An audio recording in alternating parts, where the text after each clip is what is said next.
Buenos días, el día de ahora vamos a ver o continuar sobre los temas que hemos estado viendo en días anteriores, el cual estábamos viendo parte de las reacciones químicas.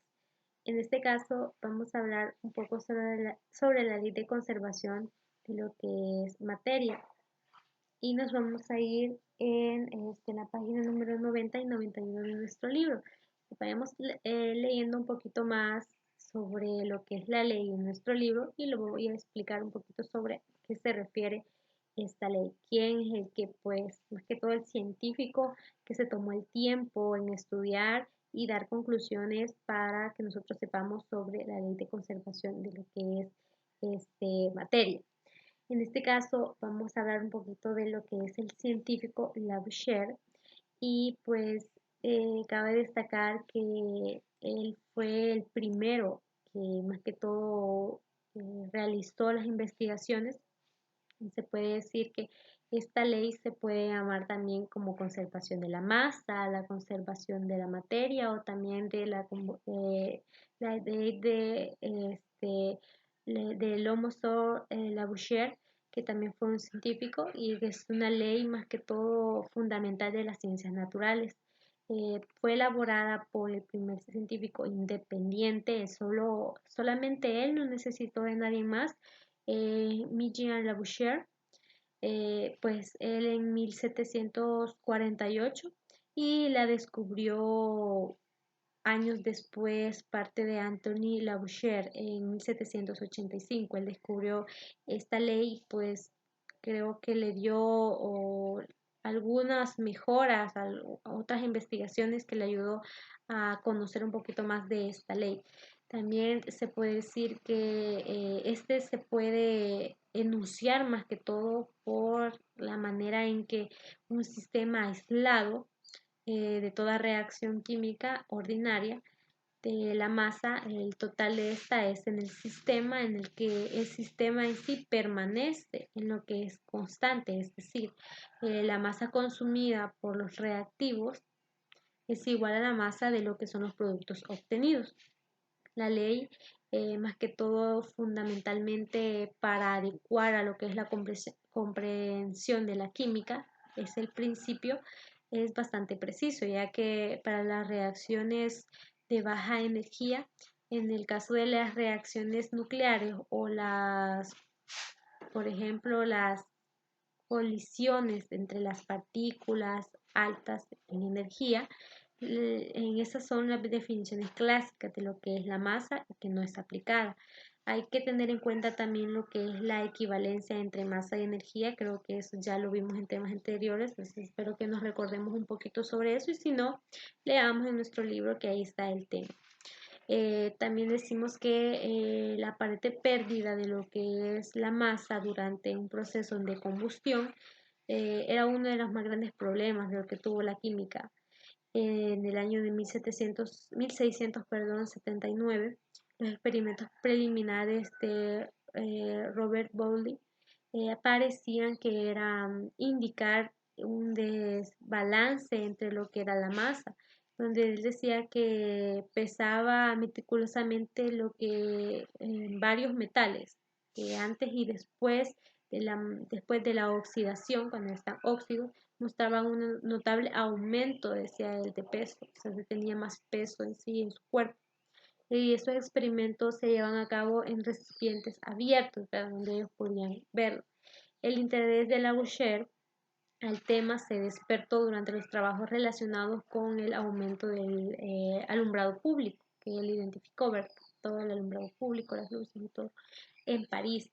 Entonces, ese científico había más que todo observado el calentar de los metales como el estaño, lo que es el plomo, entonces todos estos metales en recipientes con una capa de calcinado que pues a su vez hasta el momento pues determina del calentamiento. Si nosotros vemos parte de algunas lámparas, podemos identificarlo y si nosotros lo tocamos pues están calientes. Pues en este caso, él pues despertó como un interés en conocer, donde él identificaba algunos resultados, el cual pues donde identificaba que la masa era igual a lo que era antes de comenzar el proceso. Si el metal, por ejemplo, había ganado masa al calcinarse, es decir, al tener un poquito de fuego, conocemos un poquito la calcinación, ¿verdad? Para aparentar que algo en el recipiente debía ser perdido de la cantidad de masa, como es el caso de lo que es el aire dentro de un recipiente. Por tanto, Lavoisier, donde empezó o demostró que la calcinación de lo que es algún objeto de un metal no era el resultado de la pérdida del propuesto, o sea, no significa que él pierda su masa cuando se calcine, ¿verdad? Es una esencia relacionada con el calor más que todo. Y si no es la disminución en los gases, pues en los gases de un recipiente. La experiencia anterior a que esta pues Lavoisier realizó en otras más, pues pusieron en manifiesto más que todo lo que era o lo que se seguía en cuenta en todas las sustancias que, por ejemplo, forman una reacción química. Él identificó ahí donde si la degradación de este metal que creaba al final, y eso se veía que era una reacción química y todos los productos formados. La masa, pues decía él que nunca varía y esta ley de la conservación de la masa y en donde él la identificó con el enunciado que decía que en toda reacción química la masa se conserva, es decir, la masa total de los reactivos es igual a la masa de los productos. Entonces él siempre decía esta parte para que identificaran pues las reacciones químicas dentro de lo que es un compuesto, de lo dentro que es un objeto. Dentro del cual también cabe destacar que bueno, con anterioridad lo que sucedió con esta ley que en la química de aquellos años pues se entendía como el proceso de reacciones de manera muy distinta a la actual, ya que algunos casos llegaban a afirmar lo contrario a la planteada ley, ¿verdad? Como había muchos, no estaban muy seguros de la ley, entonces muchos querían pues representarla como ellos pensaban. El experimento, como ya se les mencionaba, fue el primero que fue de Robert Boyle y pensaba en distintos metales, en el cual antes y después de dejarlos en oxidar. Entonces él identificaba eso y lo que fue de Lavoisier, que él identificaba también la reacción que estos tenían al momento de la oxidación. El experimento que llevaron a cabo lo que fue Lavoisier al descubrimiento de este principio tienen que ver uno de los principales pues, intereses de la química de la época, como fue la combustión, el calentado de diversos metales. El francés se dio cuenta que más que todo pues el aire pues, se podía calentar, pero que su masa permanecería idéntica si estaba en envases cerrados. Así dedujo que esta cantidad extra de masa provenía de lo que es de algún lado, ¿verdad? Y pudo, pues más que todo, proveer lo que es la teoría que no era creada, eh, sino tomada del aire. Por ende, pues, en condiciones controladas, más que todo, podría, pues, medirse en la cantidad de masa de los que son los reactivos ante los procesos químicos. La cantidad de masa posterior a lo que era debido a lo necesariamente idénticas, pues, aunque ya no sea natural de los productos. Un ejemplo de la ley de Lavoisier podría ser de la materia. Un perfecto ejemplo, como ya lo mencionaba, es lo de la combustión de los hidrocarburos. En este se puede más que todo identificar como el combustible arde y desaparece, cuando en verdad se habrá transformado en lo que son los gases invisibles y la energía liberadora. Nosotros sí podemos ver, muchas veces vemos el combustible que se quema y ya con esto queda, pero no, eso se crea en gases que van al aire, entonces ya es diferente, ¿verdad? También en nuestro libro de ciencias nos dice que en palabras sencillas el químico francés estableció que en una reacción química la materia no se crea ni se destruye, solamente se transforma. como ya se lo mencionaba, de la combustión, ¿verdad? Y al momento de, pues, de quemar algún combustible, este no se va a destruir, sino que va a ser parte de otro compuesto, como lo que son los gases invisibles. Este, Dice también que solo se transforma donde la masa se mantiene constante, y esto implica que la masa total de reactivos es igual a la masa total de las sustancias que se obtienen tras las reacciones químicas. Un cambio en la materia, ya sea físico o químico, no provoca la creación o destrucción de la misma, sino experimentará un reordenamiento de las partículas participantes. También nos muestra Labouchere en la página 90 que es así como Labouchere dio los indicados de lo que ahora se conoce como ecuaciones químicas, las que hemos estado viendo en clases anteriores, cuales representan más que todo las reacciones que ocurren en un cambio químico donde la materia se transforma físicamente y químicamente sin alterar la cantidad de masa de las sustancias que intervienen en dicho cambio. Por ejemplo, el hidrógeno arde y reacciona hacia el oxígeno del aire para formar el agua y se escribe de la siguiente manera.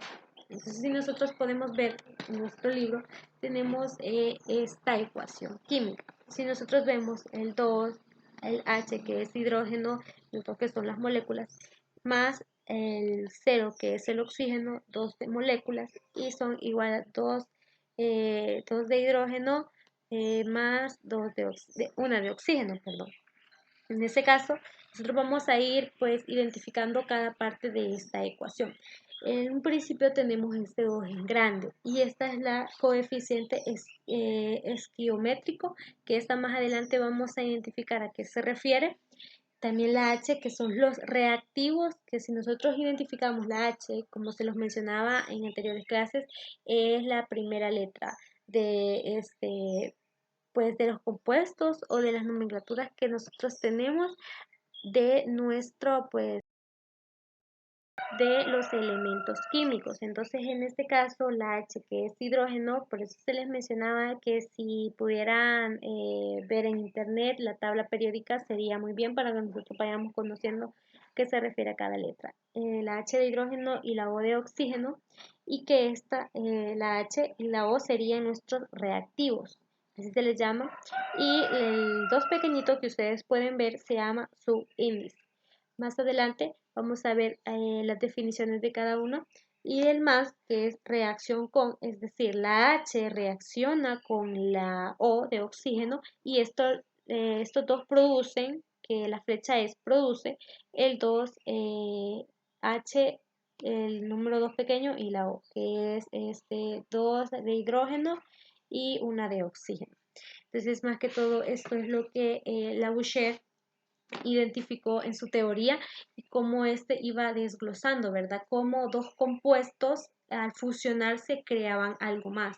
Como ya lo mencionaba, ya que este tipo de materias no se va a destruir nunca, sino que se va a transformar en algo más, como lo que es el hidrógeno y el oxígeno que se transforma en lo que es el agua, ¿verdad?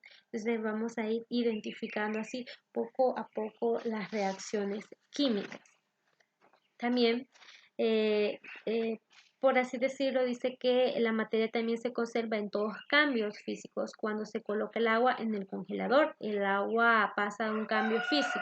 Si nosotros vemos al momento de poner el congelador, por ejemplo, ponemos a congelar el agua, como nos dice, por ejemplo, yo tengo esta acá, que es el hielo. Entonces, el agua ya al congelarse se pasa a un estado líquido a un estado sólido, ¿verdad? Entonces ahí podemos ver parte de los reactivos y ya tienen algunos pues cambios físicos o químicos que tienen dentro del hielo. Entonces ya el agua ya pasa, como bien se decía, a un estado sólido. También, pues eso significa que haya creado materia, sino que la disposición de las partículas del agua se ocupan espacio en el hielo, ¿verdad? Entonces ya cambia su estado. Dice también lo que hay en la conservación de la masa, de la materia, implica que es más allá de las transformaciones ocurridas. La materia siempre está presente en todas las palabras, el átomo de la sustancia reaccionan entre sí. En este caso, el agua reaccionó hacia un compuesto que es el hielo, entonces ya se transformó en algo más. La masa de las sustancias en un recipiente sellado no varían durante un cambio químico. Por ejemplo, podemos encerrar un tubo de aire que contenga oxígeno, de oxígeno 2 y también hidrógeno, el HI2 gaseoso, del tal que puede entrar ni salir de la materia del tubo. Luego pesamos el tubo, con su contenido hacemos pasar una descarga eléctrica a través de él. Los gases de oxígeno e hidrógeno con la descarga se fusionan, produciendo lo que es el agua, ¿verdad? Entonces ahí es donde se produce. En algunas ocasiones, como bien se dice, la conservación de lo que es la masa es difícil de observar. Por ejemplo, cuando tenemos el tronco cuando vemos que el tronco de una chimenea se quema. ¿Qué pasa con eso? Solo quedan cenizas, sin embargo, este tronco pues se quema y la celulosa de este pues cambia, es decir, ya no es aquello duro que nosotros podemos tocarlo, sino que es otro tipo de materia, ¿verdad? Que este no se destruyó en sí, sino que queda siempre unas pequeñas partículas de este. Entonces, espero que les haya servido un poquito la ley de conservación de lo que es la materia.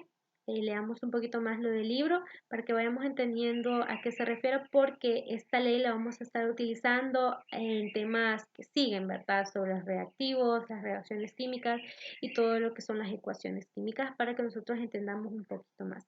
Espero que les haya servido la explicación. Nos vemos otro día. Gracias.